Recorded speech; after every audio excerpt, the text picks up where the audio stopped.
안녕하세요. 생각이 바뀌는 의자 박혜진입니다. 네, 맹명관입니다.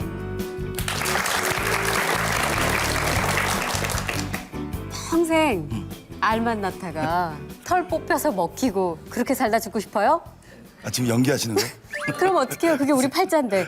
아, 그게 문제라니까요. 여러분들 머릿속에 이 양계장 울타리가 있다는 거. 바로 그게 문제입니다. 제가 처음부터 막 연기 시작했잖아요. 이게 치킨런이라고 영화 치킨런. 보셨어요? 네. 그 영화 속에 나오는 대사래요. 근데 어떤 이야기를 하고 싶었냐면 이 영화 속에 등장하는 닭들처럼 사람을 꼭 닭에 비교하고 싶진 않지만 우리도 우리를 스스로 이렇게 규정하고 있지 않나. 네. 우리는 이런 사람이다. 혹시 그러고 있지 않나. 이런 말씀을 좀 드리고 싶어서요. 그렇죠. 자기가 네. 규정을 하면 그게 옳고 그러든 거기에 맞는 행동을 하게 되죠. 네. 그래서 그렇게 자기 믿음이 결국 태도나 행동을 결정하고 또 인생을 또 결정하게 된대요. 이것이 심리학에서 자기 규정 효과다 이렇게 얘기를 한다고 합니다. 네. 그렇기 때문에 긍정적인 생각을 하면 아무래도 긍정적인 행동을 이끌게 되고 그렇죠. 그렇다 보면 곧 자기가 믿고 있는 어떤 영향력이나 운명 같은 것도 네. 긍정적으로 결정이 될 수 있겠죠. 예, 지금까지 다른 사람이 되려고 하면 마음의 울타리를 걷어내야 되겠죠. 네.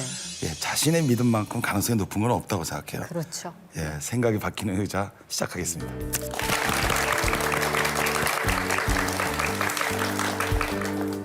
교수님은 집안 가정 경제 누가 맡아서 하세요? 우리 각자 했어요. 각자 하셨어요? 예, 예. 지금도? 제가 버는 게 많기 때문에 각자 했는데 주기 싫어서? 그렇죠. 네. 지금은 네. 이제 뭐 저희 집사람이 하게 되죠. 네. 그러니까 보통 대부분 네. 가정에서는 주부들이 많이 가정 경제를 담당하고 그렇죠. 있죠. 그래서 네, 네. 이제 월급 받으면 작게는 한 달 계획 세우고 그렇지. 또 길게는 한 해 계획을 세우곤 네, 하는데 네. 사실 제 생각에도 부부가 둘이 같이 이제 앞으로 필요한 것들 그런 거 서로 의논하면서 가정 경제 계획을 세우는 게 가장 합리적인 것 좋죠. 같아요. 예. 네네.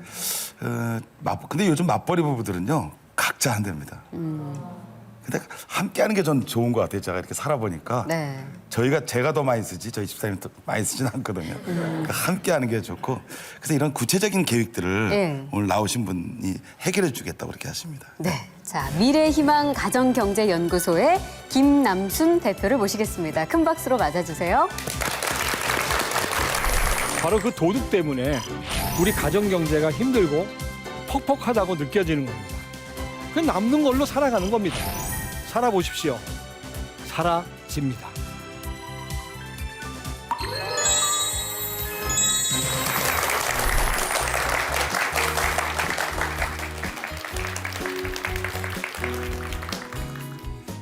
안녕하십니까?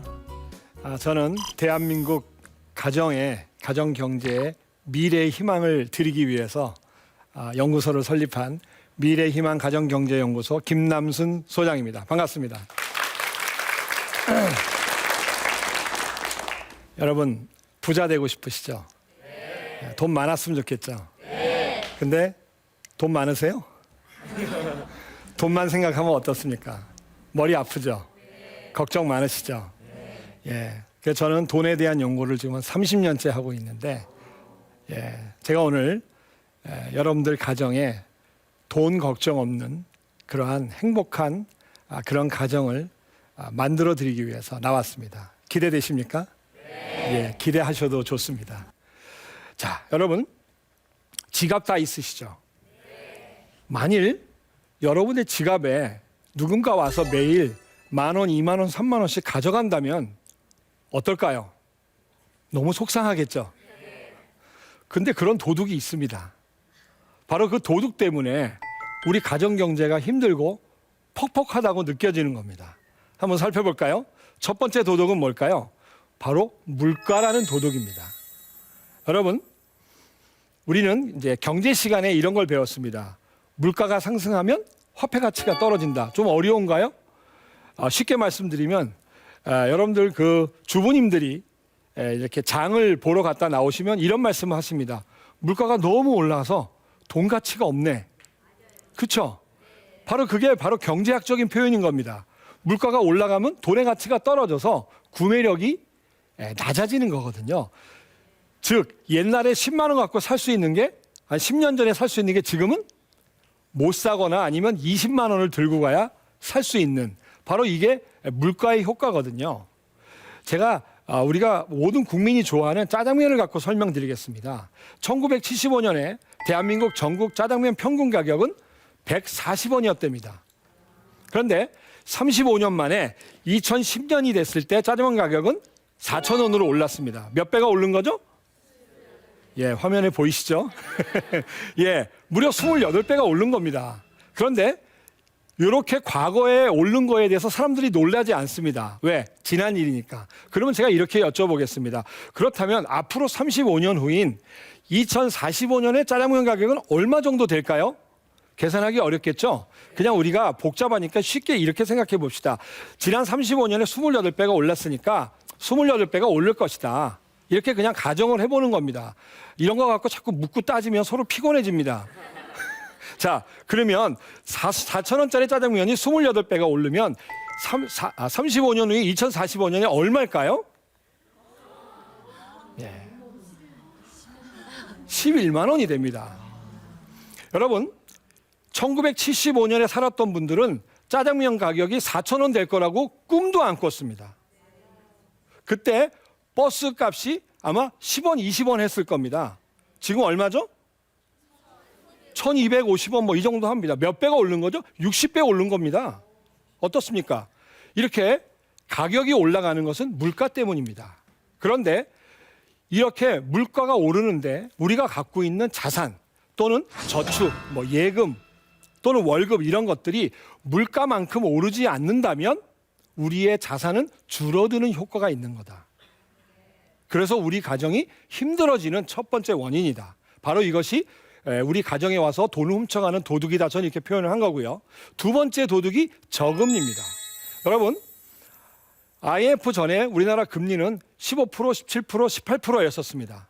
아마 젊은 분들은 상상도 못하는 금리였을 겁니다. 그런데 이 금리가 계속해서 내려오더니 지금은 몇 프로? 1.5%, 6%입니다. 제가 이걸 아주 여러분들이 가슴에 와닿게 설명을 드리겠습니다.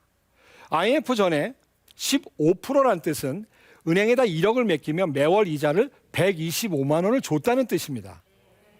제가 이때 모 은행에 지점장을 했는데 은퇴한 분이 2억을 들고 와서 이자로 생활을 하시겠다 그랬습니다. 자, 그러면 제가 매월 얼마를 드렸을까요? 2억이면 산수가 잘 안 되시나요?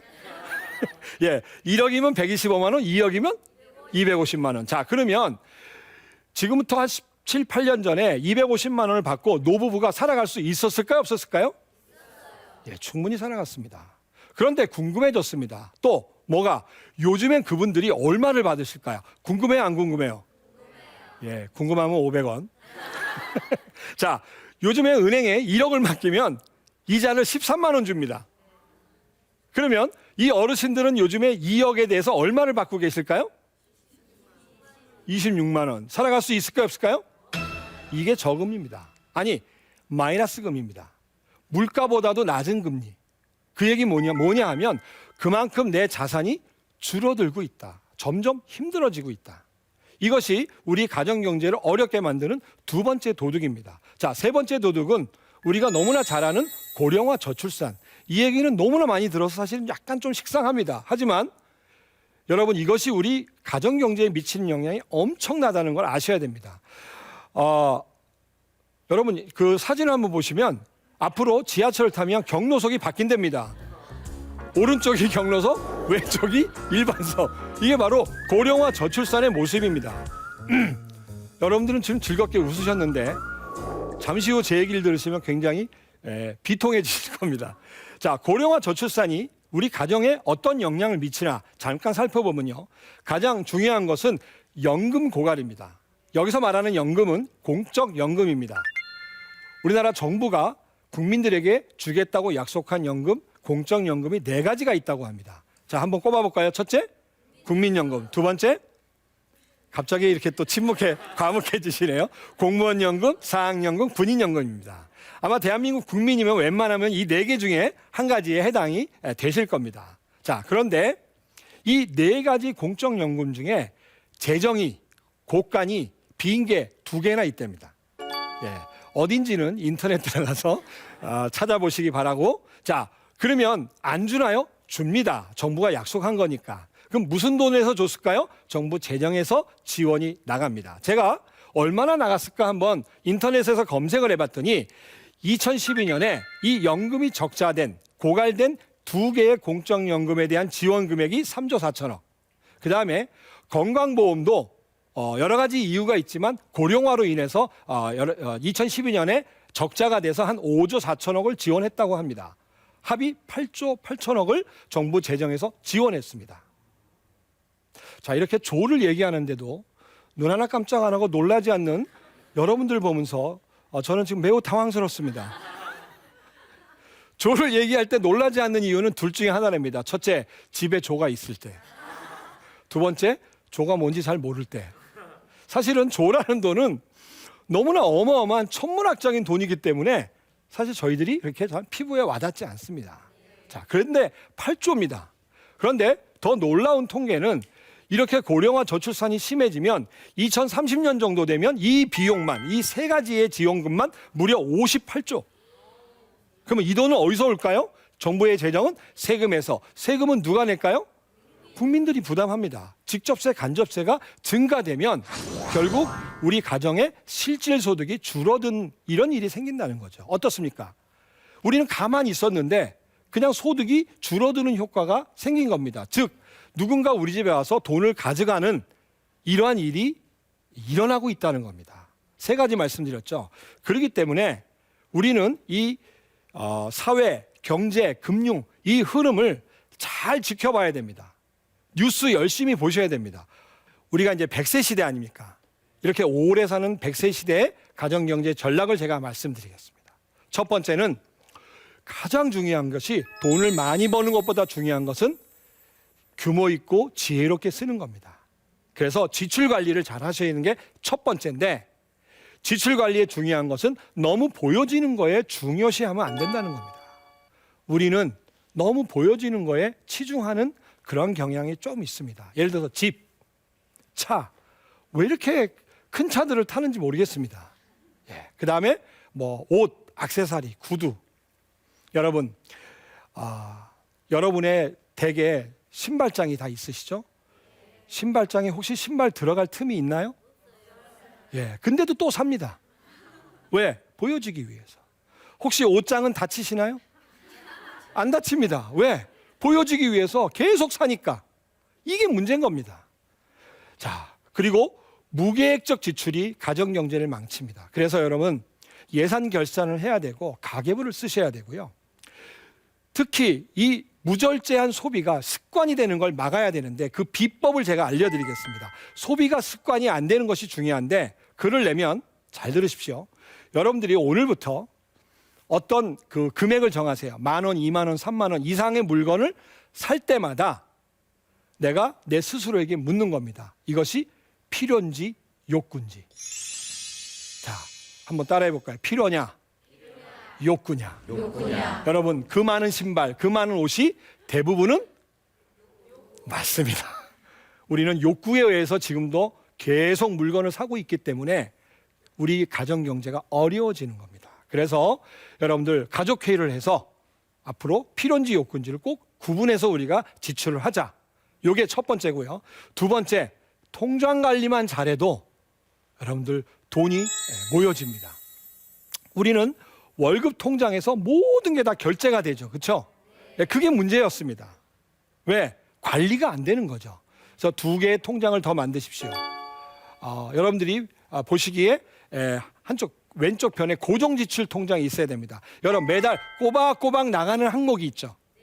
그거를 얼마인지 계산을 해서 월급이 들어오면 자동이체를 딱 합니다. 그러면 이제 남은 돈이 있겠죠. 그 돈으로 뭘 해야 될까요? 생활비를 하거나 용돈을 써야 됩니다. 근데 그것도 그 통장이 아닌 또 하나의 통장을 만들어서 생활비 통장 또는 소비 통장. 부부 같은 경우는 나눠서 해야 됩니다. 왜? 하나로 쓰면 경쟁적으로 써서 금방 돈이 말라버립니다. 그래서 남편용, 부인용. 그리고도 돈이 남으면 그 남은 돈은 비상자금 통장으로 관리를. 이렇게 통장 관리만 잘해도 적어도 1, 20만 원 이상의 돈이 굳어집니다. 자, 그리고 세 번째는 저축 관리인데요. 여러분, 대한민국 많은 경제를 가정 경제를 살펴보면 또 월급이 들어오면 먼저 뭐부터 하나요? 지출부터 합니다. 아파트 관리비, 학원비, 뭐 카드값, 그렇죠? 그리고 이제 남는 돈으로 저축하려 그러니까 돈이 남아요, 안 남아요? 예, 그래서 저축이 안 되는 겁니다. 바꿔야 됩니다. 여러분, 2% 제목이 뭐죠? 예, 생각을 바꾸셔야 됩니다. 그래서 선 지출 후 저축이 아니라 선 저축 후 지출을 해야 됩니다. 그래서 여러분들이 먼저 저축을 하려면 목표를 세워야 됩니다. 예를 들어서 내 집 마련, 우리 아이들 학자금, 내 노후 자금, 자동차 구입 자금, 여행 자금, 이렇게 목표를 세우고 목표별로 통장을 만드는 겁니다. 그걸 저는 꿈 통장이라고 얘기하고 싶습니다. 자, 그거 다 여러분들이 이루고 싶은 꿈이지 않습니까? 그러면 월급이 들어오면 먼저 아까 그 고정지출 통장으로 돈을 딱 보내서 하고 돈이 남죠? 그냥 남는 걸로 살아가는 겁니다. 살아보십시오. 사라집니다. 사라집니다. 그리고 저축을 얼마 해야 되냐고 저한테 많이 물어보십니다. 여러분들 궁금하시죠? 제가 오늘 기본을 알려드립니다. 자, 외벌이 30% 이상 저축해야 됩니다. 맞벌이 50%, 두 분 중에 한 분의 월급은 저축을 하셔야 됩니다. 미혼 70% 저축을 해야 됩니다. 예, 무조건 이렇게 하셔야 됩니다. 자, 이제 정리를 해봅니다. 돈 걱정 없는 행복한 가정 경제를 만들려면 생각을 바꿔야 됩니다. 그래서 저는 2%가 너무 마음에 듭니다. 여러분, 대한민국 가정 경제가 왜 이렇게 어려운지 아십니까? 아까 얘기했죠. 남 따라하는 생각이 지금 한쪽으로 가 있습니다. 이 생각을 바꿔야 되는데 어떻게 바꿔야 되냐? 여러분들이 생각하는 전통적인 재테크가 아닌 가정경제 관리라는 새로운 패러다임으로 바꾸셔야 됩니다. 그러면 이 두 개 차이가 뭐냐? 간단합니다. 아까 재테크가 뭐라 그랬죠? 우사인 볼트, 무조건 달리기. 여태까지 우리가 했던 게 무조건 달리기라면 가정경제 관리는 정하고 뛰는 겁니다. 자, 그러면 정하고 뛴다는 게 뭘까요? 여러분들이 원하는 게 있겠죠? 3년 후에 결혼하면 결혼자금, 10년 후에 집을 장만하고 싶어요. 내 집 마련. 그 다음에 15년 후에 우리 아이 대학 등록금이 필요해요. 그 다음에 25년 후에 내가 은퇴하면 노후자금. 이러한 목표를 정하고 그 목표를 위해서 돈을 모아가는 겁니다. 그래서 결과적으로 어떻게 될까요? 필요한 시점에 필요한 돈이 준비되도록 미리미리 계획하고 준비하는 것. 이것이 새로운 개념인 가정경제 관리라는 것이고요. 여러분들이 이렇게 하시면 여러분들 모두 돈 걱정 없는 행복한 가정경제를 이루게 될 것입니다. 어떻습니까? 예, 답이 된 것 같죠? 예, 여러분들 이렇게 하시면 모두 행복한 부자가 되실 수 있습니다. 감사합니다. 좀 놀란 게 네. 이상하게 방청석들이 돈 얘기만 나면 관심이 높아져요. 눈이 초롱초롱했죠? 네. 네. 예, 아주. 학생들인데도 사실 네, 요즘 그러니까. 학생들이 많이 힘들잖아요. 네, 학자금 대출 때문에. 사실은 학생들이 더 힘듭니다. 예. 원래는 옛날에는 사회에 출발하면 이제 월급 받고 저축부터 시작했는데 그렇죠. 그랬어요. 요즘은 빚부터 집니다. 맞아요. 그렇죠. 우리나라 대학생의 놀라지 마십시오. 70%가 빚을 갖고 있습니다. 어떻습니까? 그러면 사회에 나오기도 전에 이제 빚부터 안고 시작을 하는 거거든요. 너무 힘든 거죠, 이제. 네. 그 응답하라 1988 혹시 보셨어요? 예. 거기 채택 구단인가? 네. 그 바둑 기사 나오잖아요. 네. 네. 그 5천만 원을 상금을 받았어요. 예. 그랬더니 주위에서 야, 그 아파트 사라 그러는. 예. 그 땅 사람 뭐 이러거든. 그때 가격이 아마 5천만 원이었나 봐요. 지금 한 26년 정도 되는데 예. 역시 아까 말씀하신 대로 물가가 관련이 돼 있나 봐요. 그렇죠.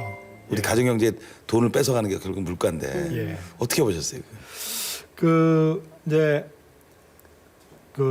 7, 80년대만 해도 네네. 우리가 고도 성장 시기였기 때문에 사실은 자산이 증가하는 그렇죠. 상승하는 시기였습니다. 특히 부동산. 그렇기 때문에 그때는 사실은 그 응답하라 1988처럼 돈이 있으면 부동산에 투자를 하는 것이 굉장히 자산을 증식시키는데 아주 좋은 방법이었죠. 그때 그 혜택을 많이 봤죠. 그렇죠. 예. 그리고 사실은 그 금융기관에 투자하는 것도 굉장히 좋았었습니다.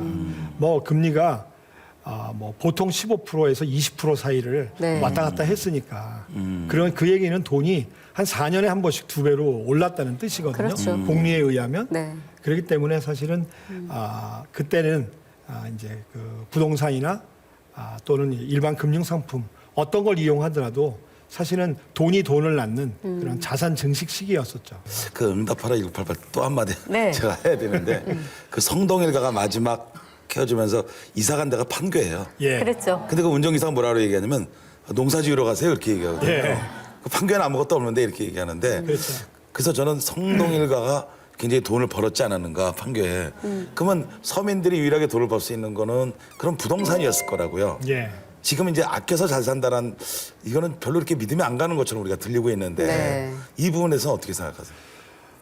사실 그 지금도 뭐 돈이 좀 여유 자금이 있으면 뭐 그 저는 부동산, 네. 토지나 네. 이런 쪽에 투자를 하면 좋을 거라고 생각합니다. 지금도요? 도 네. 단 한 30년을 내다보고 해야 됩니다. 그러니까 그 성덕일 씨의 가족이 네, 네, 네. 판교로 이사 갔을 때가 아마 그 80년대, 90년대 초 그렇죠. 네, 90년대. 예. 예, 그때 아마 이제 그 정부가 5대 신도시 그래서 분당 지역 뭐 네, 이렇게 네, 네. 개발 계획이 했는데 있었을 때. 판교는 그때 거기에 해당되지 않은 지역이었습니다. 네. 그러면 그때부터 지금 몇 년이 흘렀을까요? 거의 25년 25, 이렇게 25. 흘렀습니다. 네, 그렇죠. 그러니까 아마 성동일 씨는 25년 후에 돈이 불어났을 겁니다. 물론 그 사이에 이제 집값이 땅값이 오를 수도 네, 있었겠고요. 네, 네. 그래서 교수님 말씀하신 것처럼 지금 그게 그렇게 마음에 와닿지 않을 수 있습니다. 네, 네, 네. 마치 우리는 로또 복권을 사는 것처럼 네. 뭔가 이렇게 한 방에 이런 것들 기대하는 게 아직 있거든요. 죄송하지만 그런 거 없습니다. 네. 특히 이제 소극적 투자자 이제 예. 보통 대부분 그렇죠. 우리 안정적으로 원금 보장되는 한에서 그래도 조금이라도 돈을 불리고 싶은 마음에 그렇게 접근을 하는데 뭐 예금 적금 같은 경우는 금리 너무 낮잖아요. 초저금리 시대라고 하잖아요. 예. 그래서 그걸로 불릴 수 있나? 이거 그냥 관리 차원만 되는 거 아닌가? 그런 생각도 들 때가 있는데 그럼에도 불구하고 지금 저축을 얘기해 주시는 거잖아요. 제가 말씀드린 저축이라는 것은 이제 통칭을 한 거고요. 돈을 모으는 전체를 저축이라고 얘기했고 네. 크게 돈을 모으고 불리는 방법은 사실 두 가지죠. 지금 말씀하신 것처럼 안정적인 그 상품을 이용하는 저축. 네. 그다음에 이건 원금이 보장되지만 이자가 굉장히 낮죠. 그렇죠. 그다음에 이제 좀 공격적으로 원금은 보장되지 않지만 높은 수익을 기대할 수 있는 소위 투자형 상품들. 네. 이렇게 두 가지가 있거든요. 네. 그러면 이제 어떤 걸 해야 되냐 그러면 정답은 골고루 섞어서 해야 된다. 그러면 이 골고루 섞는다는 게 바로 그 이제 전문적인 용어는 포트폴리오다 이렇게 얘기하는데 그렇죠. 네. 그게 아까 제가 말씀드린 목표를 세우면 기간이 나오고 그 기간에 따라서 저희 자산 관리는 사실은 굉장히 긴 관리거든요. 네. 인생의 관리니까. 그러면 보통 이렇게 얘기합니다. 목표가 3년 이내인 거. 예를 들어서 내가 3년 있다가 차를 사겠다. 네. 뭐 우리 부모님 뭐 팔순 칠순 잔치 준비를 도와주겠다. 계획에 따라서. 예. 그런 거는 그때 가서 원금이 줄어들면 꿈이 어긋나지 않습니까? 그렇죠. 예. 그런 것들은 금리가 좀 낮더라도 원금이 보장되는 은행의 예금이나 적금을 이용하시면 좋습니다. 네. 하지만 3년이 넘어가는 이런 긴 기간들은 그 은행의 이런 적금이 안정적인 상품을 이용하면 돈이 불어나지 않고 오히려 자산이 줄어드는 이제 효과가 생기니까 네. 그럴 때는 투자형 상품을 이용하시는 게 이제 답이다. 네. 자, 오늘 정말 이 돈에 대해서 생각이 바뀌는 어떤 변화의 동기를 부여해 주신 우리 김남순 대표님께 다시 한번 큰 박수 부탁드리겠습니다. 고맙습니다. 네, 감사합니다. 네.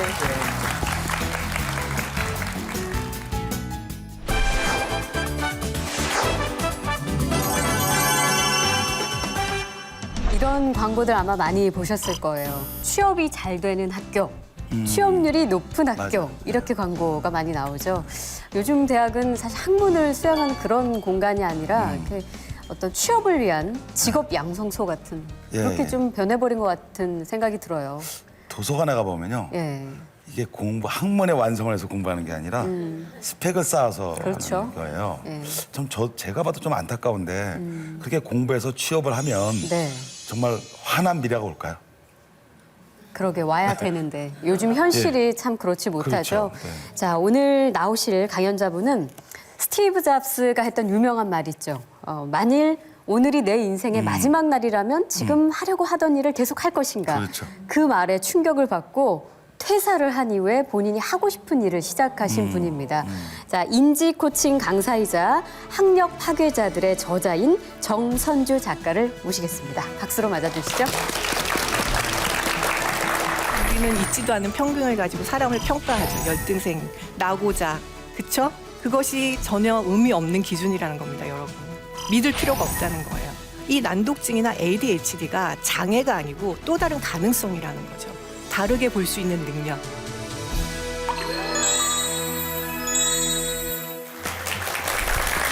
네, 안녕하세요. 방금 소개받은 정선주라고 합니다. 반갑습니다. 네, 저는 오늘 좀 도발적인 내용의 이야기를 하려고 해요. 학교라는 울타리를 벗어나서 자신만의 꿈을 성취해 나가고 삶을 리드해 나간 학력 파괴자들에 대해서 얘기를 해보려고 합니다. 네. 여러분 요즘 취업하기 너무 힘드시죠? 네. 네, 표정을 보니 진짜 힘드신 것 같네요. 젊은 분들이 많이 오셔갖고, 네.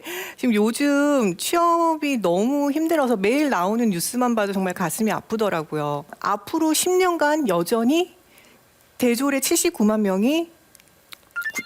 명에게 일자리가 없다고 해요. 너무 슬프죠. 그래서, 왜 이런 일이 일어날까? 저는 그게 굉장히 궁금했고 학교라는 곳이 과연 무엇인가에 대해서 궁금증을 갖고 학력 파괴자들에 대해서 조사를 하기 시작했어요. 그래서 제일 먼저 학력 파괴자들 하면 떠오르는 곳이 있죠. 바로 IT 쪽, 실리콘밸리. 네. 여러분, 이분들 많이 봤던 분들이죠. 네. 이렇게 많은 분들의 공통점이 뭘까요? 네. 네, 맞습니다. 모두 학력 파괴자들이에요. 이분들이 다 모두 실리콘밸리에서 세계 최고의 기업들을 창업했거나 CEO로 계신 분들인데 모두 대학을 중퇴했고요. 심지어 어떤 분은 고등학교를 중퇴했어요. 네. 그래서 그럼 이렇게 학력 파괴의 바람이 최근에 IT 쪽에서만 일어나는 일일까라는 궁금증을 가지고 제가 또 과거로 돌아가 봤습니다. 그래서 예전에 우리 그 인류의 문명이 조금씩 발전을 또는 혁신적인 발전을 이루었을 때도 역시 학력 파괴자들이 있더라고요. 그래서 비행기를 누가 발명을 했죠? 네, 라이트 형제는 고등학교를 중퇴했어요.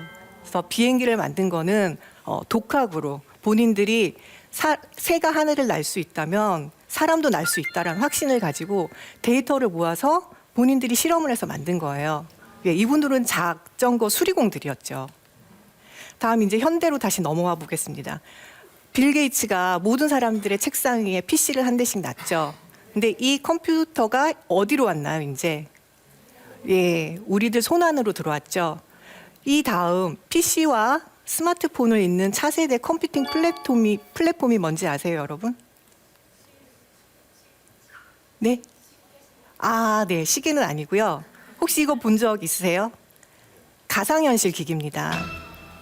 이제는 스마트폰이 영원하지 않다 그래요. 차세대 컴퓨팅 플랫폼은 가상현실이 되는데 이 가상현실 시장을 개척한 사람이 팔머 럭키라는 청년입니다. 그런데 이 친구의 학력은 어떻게 되는지 아세요? 14살 때까지 학교에 가본 적이 없어요. 홈스쿨링으로 공부를 했고요. 자기가 전기공학에 관심이 많아서 온라인으로 공부를 한 거예요. 네. 그리고 친구들과 이걸 가상현실 기기를 같이 쓰고 싶어서 온라인으로 데이터를 모아서 공부를 하고 모르는 점이 있으면 다시 온라인 커뮤니티에 올려서 같이 질문을 하고 토론을 해서 만든 거예요. 네. 그래서 19살에 회사를 창업을 하고 그다음에 21살에 이 회사가 페이스북에 인수되면서 백만장자가 되죠. 네. 그리고 다음 이 친구는 오션 클린업이라는 그 비영리 단체의 CEO인데요. 이 친구는 그리스인인데 바닷속을 수영을 하다가 쓰레기를 발견하게 돼요. 그래서 왜 사람들은 쓰레기를 치우지 않지? 라는 질문 하나로 시작해서 바다 쓰레기를 청소하는 방법을 자기가 아이디어를 냅니다. 그래서 그걸 테드에서 발표를 하고 3만 6천 명이나 된 사람들에게 크라우드 펀딩을 받아서 이 비영리 단체를 세우게 돼요.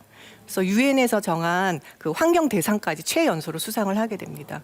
그래서 이 친구가 발명 아이디어는 뭐냐면은 쓰레기가 흘러가기 때문에 수거를 하기 힘들대요. 바다 쓰레기는. 근데 이 바다 쓰레기가 차지하고 있는 면적은 대양의 4분의 1에 해당한다고 합니다. 엄청나죠.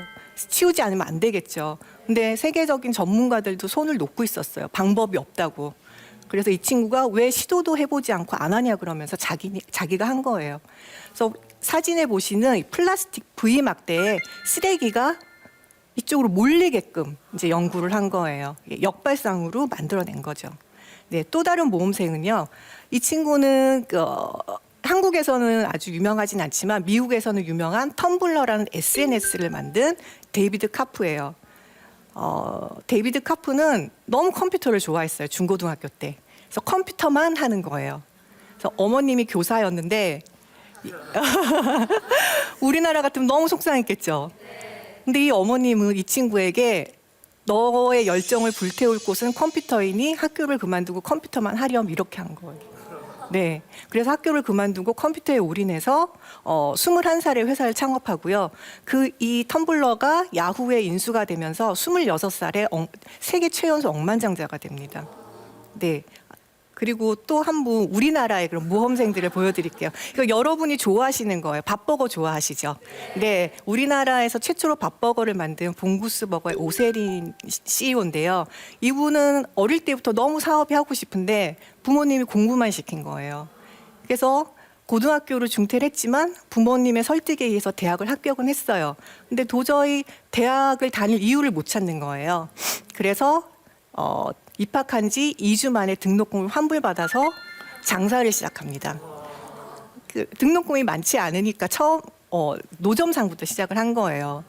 그래서 수많은 실패를 했죠. 근데 그게 실패가 아니었던 거예요.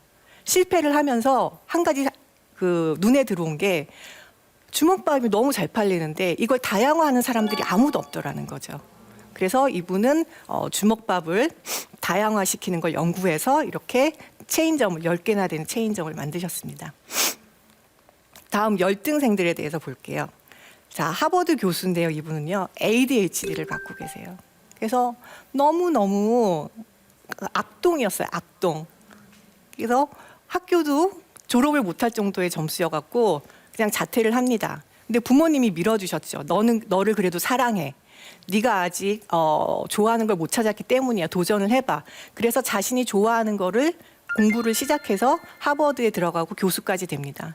근데 이분이 교수가 돼서 한 가지 발표한 연구가 있어요. 이 연구를 여러분께 한번 알려드릴게요. 미국에서 신형 조종 전투기를 만들게 됐어요. 근데 그러면 전투기에 맞는 조종석을 만들어야 되는데 수치가 중요하잖아요. 치수가. 그래서 4,000명이나 되는 조종사들의 그 신체 치수의 평균을 다 낸 거예요. 뭐 키, 허리 둘레, 엉덩이 둘레 10개 정도를. 그래서 평균을 내서 비행기 조종석을 만들었는데 그다음에 또 조사를 했죠. 이 조종기 조종석에 딱 맞는 평균에 맞는 조종사는 몇 명일까? 여러분 몇 명이었을까요? 알아맞혀 보세요. 10명. 네. 6명? 네. 놀라지 마세요. 0명이었습니다. 그러니까 평균이라는 것에 맞는 사람은 아무도 없는 거예요. 근데 우리는 있지도 않은 평균을 가지고 사람을 평가하죠. 열등생, 나고자. 그쵸? 그것이 전혀 의미 없는 기준이라는 겁니다, 여러분. 믿을 필요가 없다는 거예요. 그래서 가장 지금 대표적인 케이스가 이분이에요. 버진그룹의 리차드 브랜슨 아시죠? 영국에서 가장 유명한 기업인데요. 이분이 난독증이 있어서 책을 못 읽어요. 그런데 세계적인 기업의 CEO가 되었습니다. 이분은 아무리 회초리를 맞고 학교 다닐 때 회초리를 맞고 그래도 그걸 믿지 않았어요. 나는 나의 길이 있다. 그래서 학교를 그만두고 잡지사를 시작하고 그다음에 음반사를 시작하고 하면서 400개가 넘는 자회사를 가진 CEO가 된 거예요. 그래서 어떤 통계에 의하면 사업가들 중에서 난독증을 가진 비율이요, 일반인들보다 4배가 많다 그래요. 그러니까 이 난독증이나 ADHD가 장애가 아니고 또 다른 가능성이라는 거죠. 다르게 볼 수 있는 능력. 네. 그리고 또 하나 재미있는 통계를 알려드릴게요. 2008년에 금융위기가 왔었죠. 네, 그때 금융위기를 초래한 기업들의 CEO가 엄청 비난을 많이 받았죠. 네, 그리고 퇴직금도 엄청 많이 받아서 정말 비난을 면치 못했습니다. 그런데 이분들의 학력은 모두 다 명문대를 나온 분들이었어요. 근데 재밌는 건 이 조사를 하신 분이 미국의 어떤 박사님이셨는데, 그러면 가장 존경받는 기업의 CEO를 한번 조사해보자. 10대 책임 기업, 가장 존경받는 기업의 CEO들의 학력은 어떨까? 했더니 명문대는 단 2명이었고요. 대안학교가 2명이었습니다. 그러니까 대안형 대학교였죠. 다 학력 파괴자들이 5명이나 됐습니다. 네. 놀랍지 않으신가요? 그래서 저는 이 학력 파괴자들의 공통점을 찾기 시작했어요. 자, 둘 중에 무엇일까요? 맞습니다. 해야 하는 것을 할 때는요, 시키는 것을 하기 때문에 공부가 노동이 되고요. 그리고 천편일률적인 과목들밖에 공부하는 게 되지 않아요. 근데 좋아하는 것을 하게 되면 본인이 배움에 대한 사랑을 키울 수가 있어요. 네. 아, 굉장히 끄떡끄떡 하시네요. 좋아하는 거 하고 싶으신가 봐요. 그렇죠? 예. 공부는 이미 누군가 발견한 지식을 우리는 암기를 하고 있잖아요, 학교에서. 그런데 탐구는 아직 발견되지 않는 지식을 찾아가는, 그렇죠? 열정과 능력이죠. 근데 탐구가 왜 중요하냐면 앞으로는 이 공부, 누군가 발견한 지식을 암기하는 거는 더 이상 쓸모없는 일이 돼버려요. 그래서 공부는 아는 힘을 길러주지만 탐구는 알아내는 힘을 길러준다. 다음, 학력 파괴자들은 어떤 걸 선택했을까요? 그렇죠. 경쟁에 대해서 이미 물들어 있지도 않았고 모든 사람과 같이 하는 뭐 음식이라든지 환경이라든지 이거를 생각을 합니다. 네. 그러면 이런 자질들이 왜 필요한지 말씀을 드릴게요. 여러분, 미래 사회가 어떻다라는 그런 예측 기사들 많이 보시죠? 네, 2030년에는요, 지금 직업의 반이 사라진다 그래요. 그리고 그 사라지는 직업의 대부분은 화이트 칼라, 관리직 이런 겁니다. 그러니까 우리가 지금 보통 공부하고 목표로 하는, 그쵸? 그런 직업들이 사라지는 거예요.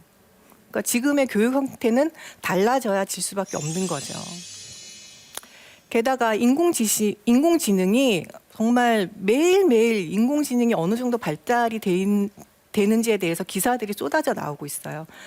이미 학습 능력이 인간 능력에 승리했다고 그러고요. 심지어는 일본에서는 인공지능이 대학 입학 시험에서 합격을 했다고 합니다. 그것도 평균보다 100점 높은 점수로. 그러면 미래 교육의 모습은 어떻게 바뀔지 그 힌트를 주커버그가 얼마 전에 딸에게 쓴 편지에서 우리는 힌트를 얻을 수가 있어요. 딸이 태어나자 딸이 살아갈 세상에는 좀 더 아이들이 자기의 잠재력을 펼치고 그리고 평등해지는 세상을 위해서 자기 재산의 99%를 기부한다고 했잖아요. 아, 모르셨어요? 네, 기부한다고 발표를 했습니다. 그래서 마크 주커버그가 예상하는 미래 사회 교육은 이런 겁니다. 똑같은 것을 우리는 배우고 자랐지만 너희가 되고 싶은 것을 정하면 그것을 배울 수 있어. 어떻게? 온라인으로, 개인 코칭으로 다 받을 수 있다는 거예요. 그래서 저는 이제 질문을 던지고 싶습니다. 여러분에게. 과연 우리가 하고 있는 교육이 올바른 것인가? 그리고 아이들을 이렇게 1%의 공부 잘하는 아이와 99%의 공부 못하는 아이로 나누는 것이 올바른 평가인가? 그 아이들의 수만 가지, 수천 가지의 재능 중에 오로지 한 가지, 공부라는 걸로 평가를 하는 것이 과연 정당할까? 이제는 이런 교육의 패러다임에서 빠져나오셔야 합니다.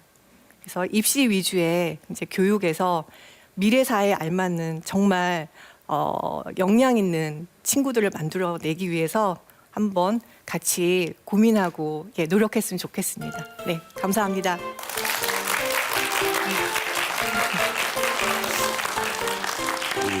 저희 그 학교에 가면 공부 못하는 애들이 항상 스티브 잡스랑 빌 게이츠 얘기를 해요. 학교 중퇴했다고. 저도 중퇴해도 되냐 그러면 네. 저는 그래도 빌 게이츠는 하버드다 이렇게 얘기를 하거든요. 그러니까 이게 뭐 중퇴해서 성공한 CEO들 그러니까. 보면은 다 명문대 다니다가 중퇴를 그러니까, 해서 이게 자칫 잘못 들으면 오해할 그 수가 오해 있을 것 사항이 좀 있을 같아요. 것 같은데. 예. 그런데 이제 제 책을 보시면 네. 그렇지 않은 사람들이 훨씬 많아요. 네. 근데 그 사람들은 왜 자기가 보고 싶은 것만 보잖아요. 네, 네, 그러니까 네, 명문대를 중퇴했다 그러면 거기에 이제 꽂히는 거예요.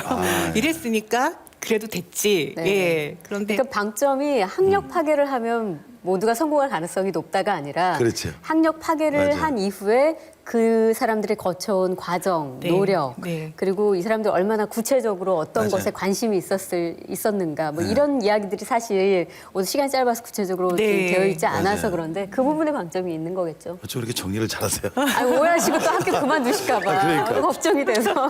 예, 제 책은 학교를 그만두라는 얘기가 아니고요. 그렇지. 예, 학교를 벗어나서 이렇게 성취를 이루어간 사람들의 그 과정을 통해서 학교가 지금 무엇을 빠뜨리고 있느냐, 그리고 어떤 방향으로 가야 하느냐를 좀 생각해 보자는 취지예요. 그렇죠. 네. 그러니까 표준화된 점수로 그 사람을 판단할 수 없으니까. 그렇죠. 그래서 일견 그 지금 최근에 일어나고 있는 그런 변화들이 뭐 바람직해 보이기는 하는데 혹시 그 뉴스를 보셨을 테니까 어떠셨나요? 대기업에서 불고 있는 그런 그 탈스펙. 채용 예, 그 변화들. 채용 변화에 대해서는 일단은 그 얘기는 들었어요. 대기업들이 카이스트나 스카이를 우선적으로 뽑진 않는다. 왜냐하면 이분들이 인사 관리를 굉장히 잘 하시잖아요. 다년간의 데이터를 쌓았는데 명문대 출신들이 더 높은 성과를 내는 것이 절대 아니라는 그렇죠. 거를 파악을 했다는 거죠. 네. 그리고 이제 뭐 다른 분들의 얘기를 들어보면 이 명문대생들 같은 경우에는 항상 시험에서 100점만 맞던 친구들이잖아요. 그러니까 하나를 틀리는 것, 실수하는 것에 대해서 좀 두려움이 많다는 거죠. 그래서 선뜻 무언가 도전하는 거를 주저하는 거예요. 예. 이것도 또 외국에서 있는 얘기를 보면 MBA 나오신 분들이 창업을 잘 안 한다고 해요. 네. 취업을 하신다고 해요. 제가 네. 찔리는데 제가 MBA를 아, 그러세요? 창업 안 합니다. 아, 네. 생각이 바뀌는 의자에 취직하시는 거예요. 논란의 대상이 아니라 세상이 바뀌었잖아요. 네. 아까 얘기하던 탈스펙이 생겼고 또 정보통신이라는 게 와서 뭐 은행의 기능이 바뀌듯이 그래서 이 부분은 제가 초전문가라는 게 굉장히 공감을 했어요. 네, 네. 그게 해답일 수가 있겠죠. 일단 네. 초전문가에 대한 설명을 좀 네, 해주실 좀 필요가 있을 것 드릴게요, 같아요. 좀. 아, 쉬운 말로 하면 이제 온리원이 되는 거죠. 네, 자기가 좋아하는 한 분야에서 그거에 파고들어서 온리원이 되는 건데, 지금 학교는 온리원이 아니죠. 그냥 에브리원이 되는 거잖아요. 그렇죠. 똑같이 12년 동안 똑같은 교과목을 배우고 또 대학교에 가서는 똑같은 스펙을 쌓기 위해서 노력을 하고 일단은 호기심을 간직하고 자기가 좋아하는 거를 주도적으로 스스로 선택을 하는 거예요. 이게 굉장히 중요하더라고요. 주도적인 주도적인 거. 예, 내 인생에서 주도적인 거. 네. 그리고 또 한 가지는 어떤 것을 배웠을 때 이 온리원들은요. 자신만의 사고 과정을 통해서 자신만의 또 결과물을 만들어요. 그러니까 인풋과 사고와 아웃풋이라는 이 일련의 과정이 있더라고요. 근데 우리나라는 지금 인풋만 있잖아요. 그렇죠. 예, 인풋인데 이것도 그냥 암기하는 거잖아요. 그렇죠. 근데 학력 파괴자들 같은 경우에는 교과목만 인풋을 하는 게 아니고 책에서 그리고 현장에서 또는 요즘에는 온라인으로 자기가 원하는 것을 열심히 이제 흡수를 해요. 그리고 자기 안에서 스스로 생각하는 능력을 키워서 무형이든지 유형이든지 어떤 결과물을 꼭 만들어내는 거예요. 그러니까 이런 프로세스를 한번 겪게 되면은요, 사람의 역량이 달라지는 거죠. 발달이 되는 거죠. 네. 그 유튜브에 한번 오바마 대통령이 기자들 대상으로 이렇게 그 기자회견을 하고 있었는데 한국 기자들 보러 질문을 네. 하고 그랬어요. 네. 근데 아무도 질문 안 손을 들지 했어요. 않았죠? 예. 저는 저 교육에 왜냐면 적어도 우리나라의 기자가 되면 거의 1% 이상의 어떤 학력을 갖고 있는 네. 사람들일 텐데 어떻게 저럴까? 제가 최근에 페이스북에서 그 뭐 학교 이름 밝혀도 되겠지만 서울대학교 A+ 학점 받는 방법 보고는 좀 깜짝 놀랐어요. 뭐 이 정도라면 네. 공교육이라는 게 과연 어느 정도 개인에게 영향을 미칠까 하는 그런 의문점이 생겼거든요. 그 부분에 대해서 좀 한번 짚어주시죠. 아, 예. 너무 큰 질문이긴 너무, 하죠. 네. 너무 저도 그 오바마 대통령 동영상을 보고 충격을 받은 데다가 네. 서울대 최우등생들의 그 학습법을 보고서는 정말 네. 경악을 금치 못했어요. 그러니까 지금 이제 교수님들께서 20세기 교육을 받으셨잖아요. 그렇죠. 네. 근데 이 20세기 교육은 그게 통했단 말이에요. 내가 열심히 시키는 대로 공부해서 암기해서 시험 잘 받으면 취업이 잘 좋은데 되고. 취업이 잘 됐잖아요. 근데 더 이상 이제 그런 시대가 안 왔기 때문에 일단 가르치시는 분들의 그 인식 전환이 정말 저는 필요하다고 생각을 합니다. 네. 여러 가지 오늘 좀 핫한 이야기를 좀 했네요. 저희 네. 사회에. 네. 예, 아주 좋은 강연 주시고 또 예, 우리 또 질문을 또 잘 대답하신 작가님께 감사를 드립니다. 네, 다시 한번 박수 주실까요? 고맙습니다. 첫 번째 가정경제 관리를 위한 전문가로부터 우리는 우리 가정경제를 뺏어가는 도둑들에 대해서 배웠습니다. 고물가의 저금리에 또 고령화, 저출산 것들이 우리의 어떤 가정경제를 어렵게 하는 요소라는 걸 배웠습니다. 또 우리가 또 재테크에 대해서 너무 단거리로 달리지 않았는가 하는 그런 반성도 하게 되었습니다. 그리고 또 우리의 지출의 관리가 결국 필요와 욕망인지 그런 것도 구분할 수 있는 그런 지혜를 배웠습니다. 돈이라는 것은 잘 써야 되는 거고 또 앞으로 우리 노후에 있어서 중요한 요소라는 것도 느끼게 하는 그런 강연이었습니다. 두 번째, 학력 파괴자에 대해서 우리는 많은 것들을 생각했습니다. 결국 IT 혁신가들을 통해서 결코 공교육만이 모든 것이 아니라는 것을 배웠고요. 그다음에 초전문가들의 시대에 있어서 우리가 과연 무엇을 할 것인가, 아이들에게 어떤 꿈을 꾸게 할 것인가에 대한 것도 오늘 잘 배웠습니다. 이제 세상이 바뀌고 정말 또 다른 우리가 미처 예측할 수 없는 일들이 많이 벌어질 텐데 그들에게 학력만이 모든 것이 아니라는 것, 단지 우리가 얻을 수 있는 스펙이 아니라는 것들을 오늘 또 한번 전문가를 통해서 우리의 생각을 바꾸는 그런 일들을 우리가 한번 겪어봤습니다. 역시 생각이 바뀌는 의자는 이런 전문가들을 통해서 우리의 삶이 좀 더 풍성해지고 또 다른 문화를 개척해 나가는데 크게 기여하겠습니다. 한 조사에 따르면 우리나라 초등학생들의 장래의 희망이 공무원이나 임대 사업자라고 합니다. 네, 사실 저 어릴 때만 해도 뭐 선생님이나 경찰, 뭐 대통령이기도 그렇죠. 했고 그랬는데 요즘은 정말 현실적으로 변해버렸어요. 네. 예. 사실 이게 그 부모들의 영향이 있지 않나 이런 생각이 들고요. 네. 정말 아이들이 하고 싶은 것, 그걸 좀 지원해주는 그런 현명한 부모가 됐으면 좋겠습니다. 네, 오늘 저녁 이 시간에는 아이들과 이렇게 가까이 앉아서 아이들이 지금 소망하고 꿈꾸는 게 뭔지, 뭘 우리 아이가 잘하는지, 또 뭘 하고 싶어 하는지 진지한 대화 한번 나눠보시는 건 어떨까요? 저희는 다음 시간에 다시 찾아뵙겠습니다. 고맙습니다. 네, 고맙습니다.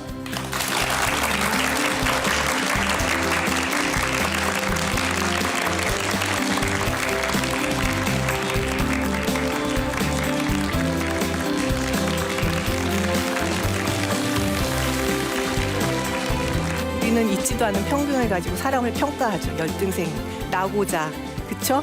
그것이 전혀 의미 없는 기준이라는 겁니다, 여러분. 믿을 필요가 없다는 거예요. 이 난독증이나 ADHD가 장애가 아니고 또 다른 가능성이라는 거죠. 다르게 볼 수 있는 능력. 바로 그 도둑 때문에 우리 가정 경제가 힘들고 퍽퍽하다고 느껴지는 겁니다. 그 남는 걸로 살아가는 겁니다. 살아보십시오. 사라집니다.